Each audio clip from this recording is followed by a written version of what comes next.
Straight Edges. Chapter 13 of Mice and Men and Mosquitoes, Part 1. Besides the question of how could a loving God allow evil and suffering and death, there's another question that casts aspersions on the God of the Bible and his character as a loving God. It's a very hard one and needs to be looked at before we can go any farther. You say the God you believe in is love, yet you also say you believe in hell. How could anyone believe in a loving God and a hell at the same time? While we're on the subject of sin and suffering, let's have a look at a loving God and sinful humanity and this concept of hell. As we speak, I'm having a mouse problem. I do mean a problem. As I was sitting at my desk writing a little earlier, a cute little brown furry thing with big ears and bright black eyes came within 4 feet of my chair and looked at me for the space of a few seconds. That is a problem because, you see, I hate mice. Now really, that's not accurate. I don't hate mice. In fact, the other day as I watched my mouse run across the kitchen floor, I saw that he was cute and little and helpless and almost as terrified as I was, and for an instant I felt something akin to pity for him. It hurt me on the inside that I was going to have to destroy him. Because I am certainly going to have to destroy him. You see, while I may not hate mice personally, I hate, loathe, detest, despise, and abominate what they do, and having them do what they do anywhere near me. I hate the little gnawed holes in my food that has to be thrown out. I hate their little calling cards left on my counters. I hate hearing them scrabbling and squeaking in the walls at night. I hate the thought of their little germy, mousy feet running over everything I own. And more than anything, and less rationally than any of my other hatreds, I hate the way they scurry out from under things at the speed of mouse and suggest to my mind all kinds of nightmarish possibilities of having my pant legs scampered up. I think it's this extremely remote possibility more than anything that has bred the fear of mice into generations of us normally quite sensible folk. To illustrate to you how very much I hate being around mice, let me tell you a little story that happened the other day. As I was sitting writing at my desk, I was surprised to see a mouse come dashing out from under my bookcase by my desk and make a break for the kitchen cupboards. I was a little perturbed, but I decided my desk was the safest place to be because the mouse was somewhere in my kitchen and my desk was not. I kept on writing, and around bedtime as usual, my thoughts started turning towards a cup of tea. Well, I hadn't planned on a cup of tea that night because that would mean I'd have to go into the kitchen to make it, but old addictions die hard and I couldn't stop thinking about that cup of tea. Finally, I hit on a plan. In the fine old time-honored tradition, I feel safer around mice when I'm standing on a chair. I couldn't tell you what ancient primitive ritual chair standing dates back to or why it started. It can't be to avoid the nightmarish scampering up the pant leg possibility because, as mice have demonstrated, they're able to scale sheer cupboard door surfaces Spidey style. Mice do have superpowers, I'm convinced. Evil ones. Knobbly chair legs would present no challenge at all, and if the pant leg was the goal, by standing on a chair I've opened up a clear field. If chair standing is designed to make me look bigger and more threatening to the mouse, I still don't see the point. I'm only 200 or 300 times bigger as it is. Well, there's nothing rational about my chair standing, but it does give me a false sense of security. I think it would have made a dog laugh to see such sport when I made myself that cup of tea. I started on the edge of the kitchen and stretched till I could pull one of the kitchen chairs to me. I got up on that and leaned till I could get hold of another one. I managed to get all around my kitchen and get my cup of tea by using a sort of relay method with those chairs. From one chair I could reach back and pull the other one forward where I could step onto it. I'm not kidding, that's what I did. I probably would have been able to see the humor in it if my heart hadn't been in my mouth the whole time. I hope you can see why I say I have to destroy the mouse. I don't hate the mouse. I know he's just doing what mice do, but this house ain't big enough for the both of us, and I can't spend the rest of my life on chairs. One of us will have to go. Maybe you don't hate mice. Almost every one of us has some secret phobia. Snakes, spiders, cockroaches, mosquitoes.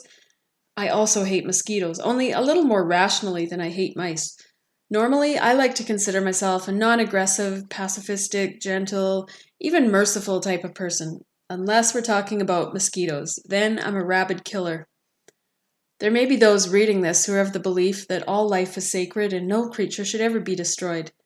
If I knew anyone like that, I'd be interested to see her at 2 o'clock in the morning, listening to that endless whine around her head that has ended sleep for the night.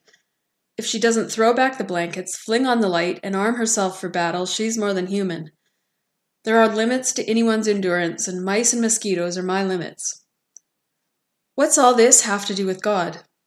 I find it extremely believable that God hates, loathes, detests, despises, and abominates sin. More than that, I find it necessary. I wouldn't want to worship a God who didn't hate sin. I hate certain types of sin. We all do. I hate some sins so much more than I hate mice or mosquitoes. I hate the Holocaust much more than I hate the idea of having my pant legs scampered up. How could I worship a God who looked on the atrocities of the Nazis and sighed and said, "Well, I don't like it, but I guess I'll let it go this time"? There are people who think that's the attitude God should have towards sin, until it gets personal and concrete. Until we start discussing things like the Holocaust or genocide or child abuse, then most of us find a burning desire inside to see justice done. That desire to see justice done might lead us in another direction, still finding fault with God. If God is supposed to be so loving, why doesn't He stop these things from happening? Every part of us, our intellect, our emotions, screams out against these kind of injustices. If we, I mean us basically decent persons, wouldn't allow such things, how can God? There are no easy answers to this one. On the one hand, I have to admit that I have no idea. But on the other hand, I can see where the problems all got started in the first place. I will be the God of me. Haven't we all in our own way told God to butt out and mind His own business? Haven't we all said to Him at one time or another, "Not what you will, but what I will"? Then, when He does butt out and mind His own business, we can't believe He would do such a thing. I think to a certain extent our reality is the result of God allowing us to see what happens when we tell Him to butt out. But He can't help but mind His own business, and that business is doing what's right. And He will do what's right in the running of the universe, too. It's never run amok and out of His control. But at the same time, it can sure look like it, because He will ordinarily let humanity do what it wants to do. But though He may butt out when we tell Him to, He keeps on minding His own business. I see both the pleasure and the pain in our world, the beauty and the ugliness, as Him minding His own business. The beauty is meant to show us a little of what God is like, the ugliness to show us what happens when we choose not God. We could say that earth is a little taste of heaven and a little taste of hell, that little taste given to us to help us figure out which would be the better choice. Of course, we still all manage to choose against God anyway, and then turn around to use all the pain and suffering and ugliness as one more excuse for telling Him to butt out. But what would you have Him do? Haven't we already agreed on the necessity and rightness of His giving us freedom? He gave us a real freedom with real consequences. The consequences are very big and very terrible, but how could it be otherwise? If our freedom was a feeble thing, then the consequences would be feeble for good or ill. If anything of value could ever result out of His grand scheme of things in creating creatures of free will who could love Him freely or not, then the freedom had to be real, and so did the consequences. A child may never do any real damage if you give him a plastic hammer and saw. He may never be able to take a chunk out of the dining room table. But neither will he be able to build anything like the dining room table. If he's going to build a thing of real value, he must have the tools with which he could also do real damage. If God's grand scheme was going to have any real value, it had to be a real freedom, capable of real damage. Your sense of proportion might be outraged by this discussion so far. After all, there is certainly a difference between the Holocaust and the kinds of sins you and I commit every day. Why should God extend the same freedom to everyone? We tend to think God should stop really terrible people from doing the kinds of really terrible things they do. And of course, you and I don't fall into that category, so we're all right, aren't we? Let's talk about that for a little. What is a really terrible person? Most of the people I know seem like BDPs to me. That's because I can't read minds, and I'm very grateful I can't. I'm grateful no one can read my mind either. I suppose to the world at large, I look like a basically decent person too, to those who don't have to live with me, that is. The problem is that I know what goes on in the inside. Even I can't tolerate my own sin when I stop and look at it, or when it becomes so obvious to me I can't ignore it anymore. I have these awful moments of self-revelation every once in a while where my deceitful, critical, unloving, grudge-bearing, violently angry, thoroughly selfish and prideful layers are exposed to my own sight. And I begin to see where the cruelty, hatred, and arrogance I despise in the Nazis came from. I have those seeds in my nature. Is there anything quite as comfortable as a long hot soak in pride? Is there anything quite as uncomfortable as having that pride suddenly drain away, leaving you naked and shivering and exposed? Yet I think we occasionally have to view ourselves in that state to see ourselves honestly. Although most people I know look to me like much nicer people than I know I am, having some insider knowledge of what really goes on in the human mind, I tend to think that we're all in the same boat, or the same bath. From the standpoint of perfection, we have no way of knowing how hideous all sin is. I've told you I can't tolerate mice, or at least what they do, or at least having them do what they do anywhere near me. Do you suppose it matters to me if it's a very good mouse or a very bad mouse? To some extent, they all do what mice do. Remember the pride and selfishness and me, and I will be like God. That was the sin that started off the whole mess in the first place. It's that sin that not a one of us can steer clear of. How many times in my life, in some form or other, have I told God to butt out? But let's suppose all those BDPs I know aren't very much like me. Let's suppose they are what they seem to be and are basically pretty good people, at least by our standards. Surely none of them are bad enough to go to hell. We might be able to bring ourselves to think that maybe a Hitler or a child molester or a murderer deserves to go to hell, but what about everyone else? After all, it seems to us that a sin must be very bad in order to deserve eternal punishment. According to your beliefs, really and truly good people who don't happen to believe the way you do are on their way to hell. Is that what you call a loving God? Some would say to me with flashing eyes and a scornful lift of the lip. The question of good people going to hell has been on my mind a lot today, aside from the fact that I've reached the point in this book where it has to be addressed. I've been thinking about it because of a book I'm reading right now, Wilkie Collins' The Moonstone. In this book, at the place where I've got to, a particularly obnoxious character, Miss Clack, who is an earnest Christian woman in a state of constant anxiety about the condition of those unsaved souls around her, has just broken the news to another character, Rachel, that she, Miss Clack, believes Rachel's dead mother to be in hell. Miss Clack might not have put it that way, but that's the gist of it. This is Rachel's reaction. "Come away," she said to Mr. Bruff. "Come away, for God's sake, before that woman can say any more. Oh, think of my poor mother's harmless, useful, beautiful life. You were at the funeral, Mr. Bruff. You saw how everybody loved her. You saw the poor helpless people crying at her grave over the loss of their best friend. And that wretch stands there and tries to make me doubt that my mother, who was an angel on earth, is an angel in heaven now."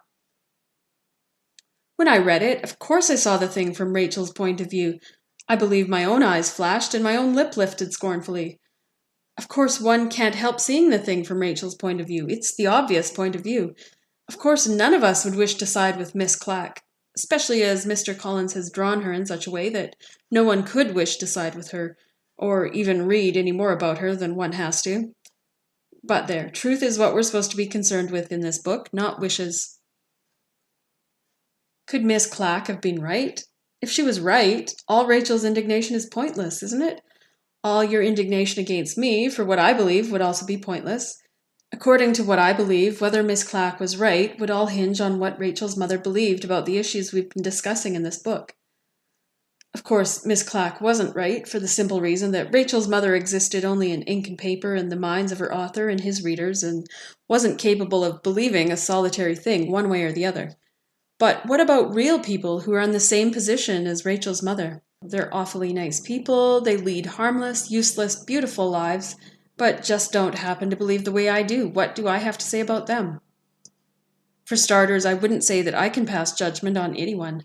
I can't put myself in Miss Clack's place and tell Rachel that her mother has gone to hell because I wouldn't know. I don't know exactly what any other person believes, nor certainly what any other person believes in her dying moments. The staunchest atheist may about-face on his deathbed. I hope this is the case for all staunch atheists. I hope no one goes to hell. If the Bible is true, then this is a false hope, and some will go to hell. But I'll tell you what I'm glad about. I'm glad I have no way of knowing exactly who has gone or will go to hell. All I can tell you is, if the Bible is true, then those who go to hell are those who did not, in this life, accept the biblical prescription for salvation. Not a popular idea, is it? Because, as we've agreed, we would all wish that no one would go to hell. You may be surprised to hear that, according to the Bible, God also wishes the same thing. The Bible says that God is not willing that any should perish, but that all should come to repentance. 2 Peter 3:9. Remember that I have no desire to destroy the mice in my house. Destroying them is abhorrent to me, actually, just not quite as abhorrent as living with them as permanent house guests. There are a few more things to say on the subject of good people going to hell, and those few more things end up making a strong case, from my point of view anyway, for the Bible being right on the subject. Arguing on the one side, we have the obvious, Rachel's point of view. It consists of the fact that none of us want good people to go to hell, and because it seems so right we should feel that way, we assume it must also be true. On the other side, for the moment, ignoring the evidence of what the Bible has to say, there are at least 3 pieces of evidence that I've touched on already that I hope we can agree on. Number 1, we have a real freedom with real consequences. Number 2, God is just. Number 3, God is also good and the source of all good. I reason like this. God gave all of us freedom of will for purposes of His own because He thought it was worth it. All of us have the choice to make, God or not God. At some point in our lives, every one of us has made the choice that we must be the God of ourselves. Every single one of us has chosen self over God. The deciding factor is, do we go to our grave still in that condition, or do we decide at some moment before we reach the grave that we were wrong after all and God must be God? If I go to my grave, after which point is eternity, determined to be the God of myself, God will let me. The freedom He gave was a real one. And if I go to my grave clinging to my own godhood, how could I possibly go to heaven or the state of perfect existence with God? Why? Because God is just. God is love, but God is also just. Because He is perfectly just, He can be perfectly loving. You may not see how that follows. Here's what I'm saying. Justice is all about truth and rightness and balance and all those kinds of things. If His love outweighed His justice at the cost of His justice, it wouldn't be love anymore. It's the old, I could not love thee so much, loved I not honor more idea. We can never be more important to God than the truth that He is God, the only God, because that would deny His own nature. If He could and would take us on any other terms, if He took us as we are, still clinging to our own godhoods, what would become of us? What would become of His heaven? What would become of Him? We've tried having 6 or 7 billion different gods on this earth, and we've seen what it produces. Child abuse and genocide and holocausts. Gross, isn't it? If we ask God to abdicate His throne, His right and true godhood, out of love, we have no understanding of love. That wouldn't be a loving act at all. It would be the ruin of us. It would be hell for us all. In order for heaven to be heaven, in order for a perfect state of existence to exist, how many gods could there be in that state of existence? That's right, it's an easy one. There can only be one God in heaven. If we tried having the same number of gods in heaven as we do on earth, we'd get the same result in heaven, only it would last forever. And remember, that idea was unthinkable. So if I go to my grave determined to be the God of myself, God will let me, forever and ever. I can be my own God. I can be in control of me. We're asked to choose who will be God, at least of our own lives, because the whole point of creating us was to give us the chance to choose Him freely. If we don't, is He suddenly supposed to revoke that freedom? Then where would be the real freedom in that? Where would be the real love or worship if everyone chooses Him in the end, only because He takes away that freedom of choice when the stakes got too high? So He will let me choose, but if I choose to be my own God, He just can't have me anywhere near Him in His eternal dwelling, if that's my final choice. I can be my own God, just not in His heaven. And now hell enters the picture. Remember that God is good and the source of everything good. Whatever else the states of existence we call heaven and hell may be, their fundamental quality is that God's presence is there in the one and it isn't in the other. Great, all right, some people think. If hell is nothing more than a state of existence forever apart from God, why should I worry about it? I didn't particularly want Him around anyway, the wet blanket. If hell is just being allowed to be in control of myself, then who wants heaven? Ha, that's what you think. At least, I sincerely hope that's not what you think. If it is, you're not thinking clearly. God is good and the only source of anything good. What you think of as good may not turn your crank. Maybe good in your mind is associated with people like Miss Clack, and the sooner you're away from them and the kind of God they believe in, the better. Maybe you think you like evil better than good because the evil's more fun. You're missing the point. When I say good, I mean every kind of good. If you enjoy evil, where do you think your power of enjoyment came from? You are misusing it, but its misuse doesn't change the fact that your capacity for pleasure only came from the one who made you. All pleasure is possible only because it originally came from God. There will be nothing fun about hell. That feeling we label now as fun will have vanished in hell along with the presence of a good God. So it makes sense to me that the only ones God can have living in his presence forever and ever are those who have made one certain decision, and that decision is to let God be God. It also makes sense to me that living apart from his presence forever and ever will be hell, literally. But hold on, what about all those good people we were talking about earlier? Who's to say they haven't decided to let God be God? I hope most of them have. But if you mean good people who just can't believe all this the Bible tells us we have to accept in order to be saved, well, that tells me right there that those good people are still clinging to their own godhood. If a person says to himself, I'm all right, I'm good enough, God will accept me, I don't really need to bother about anything more, what does that tell us? That tells me that that person isn't willing to do things God's way, still wanting to do things his own way. Remember that pride and self over God and me, and that desire for the ultimate control of oneself are the starting points of all evil. If God says, just admit that you're not good enough to make it to heaven on your own, and I say, no, I won't. Who's in control of me? Who's the God of me? Can anyone really be good enough to make it to heaven on her own?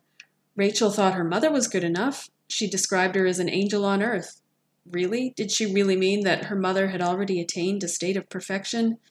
Did she really mean that her mother had arrived at a place where she never made decisions out of that me attitude? Then her mother probably was an angel already, and there was nothing human about her. If she meant that her mother was still human, but a very good human, then I think we would be forced to admit that her mother wasn't quite perfect. In that case, if her mother had never arrived at the point in her life where she admitted that she wasn't quite good enough for heaven on her own, then we could deduce that whatever good points she had, she was still determined to do things her own way and be her own God. Then we could further deduce that God couldn't let her into heaven. How good do you have to be? If there's one crumb of sin in heaven, how long would it be heaven? Even if the stalk is ripped off the root of pride so that none of its fruit is left, how long would it take for the root to grow a new stalk and bear new fruit? If pride was what got the whole ball rolling in the first place, shouldn't it be sin enough to keep us out of heaven? I've admitted that I can't blame God for wanting to keep me out of heaven with all my sin intact. Even I want to be rid of the stuff. But here's my dilemma. I can't be perfect. I can't even be good. Rachel's mother was good, by our standards. Even she couldn't be perfect. And perfection and nothing less is demanded to enter heaven. The question is not, why should anyone go to hell? Suddenly it becomes, why shouldn't everyone? And there's only one answer. We should. But God doesn't want us to. In fact, almost unbelievably, he wants us with him forever. But nothing I can do can make me good enough for heaven.